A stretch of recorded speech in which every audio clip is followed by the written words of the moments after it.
என் லைஃப்ல first time நான் cup noodles taste பண்ண போறேன். இத நான் Flipkartல வாங்குனேன். Hot and spicy Korean chicken noodles. இது ஓப்பன் பண்ணி உள்ள பார்த்தீங்கன்னா, ஒரு சீசனிங் ஆயில், அதுக்கப்புறம் மசாலா குடுத்துருக்காங்க. அப்புறம் நூடுல்ஸ்ல வந்து சிக்கன் இருந்துச்சு, கேப்சிகம் இருந்துச்சு, ஸ்ப்ரிங் ஆனியன் இருந்துச்சு. ரொம்பலாம் இல்ல. ஏதோ கொஞ்சமா போட்டுருக்காங்க.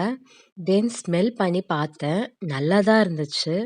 இது எப்படி மேக் பண்ணணும்னு சொல்லிட்டு அதிலேயே தெளிவா குடுத்துருக்காங்க. ஃபர்ஸ்ட் நம்ம பேக் ஓப்பன் பண்ணிட்டு, உள்ள இருக்கிற மசாலாவ வெளியில எடுத்துட்டு, நல்லா சூடான தண்ணீய இதில ஆட் பண்ணிக்கோங்க. அதுக்குள்ள ஒரு லைன் மாரி இருக்கும். அதுவரைக்கும் ஆட் பண்ணாலே போதும். ஃபர்ஸ்ட் டைம் ட்ரை பண்றதுனால கொஞ்சம் பயமா தான் இருந்துச்சு.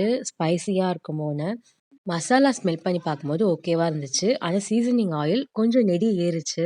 தென் ஆஃப்டர் 5 மினிட்ஸ்க்கு அப்புறம் நம்ம எக்ஸ்ட்ரா இருக்கிற வாட்டர்லாம் எடுத்துடலாம். அதுக்கு மேல வந்து இந்த மாதிரி பீல் பண்ற மாரி கவர் இருக்கும். அத நீங்க அழகா பிரிச்சு வாட்டர வெளிய எடுத்துடலாம். அப்புறம் வாட்டர் நல்லா வடிகட்டினதுக்கு அப்புறம் அதுல நம்ப அவங்க குடுத்திருக்கிற seasoning oil and masala add பண்ணிக்கலாம். தென் 2மே ஆட் பண்ணி மிக்ஸ் பண்ணி பார்த்தீங்கன்னா, நூடுல்ஸ் அப்படியே கலர்ஃபுல்லா ஆகுது. பார்க்க கொஞ்சம் பயமா இருந்துச்சு. ஏன்னா, அதுல இருக்கிற சிக்கன், அதுக்கப்புறம் நூடுல்ஸ் வந்து 5 மினிட்ஸ் நல்லா ஹாட் வாட்டர்ல ஸ்டோக் ஆச்சு. ஆனா, வேகாத மாரி ஒரு ஃபீல்.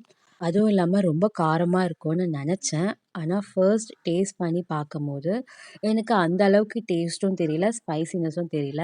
தென் செகண்ட் வாய் எடுத்து வைக்கும்போது, நல்ல காரம் உரைச்சது. ஆனா, எனக்கு ஓகேவா தான் இருந்துச்சு. நீங்களும் ட்ரை பண்ணி பாருங்க. பாய்.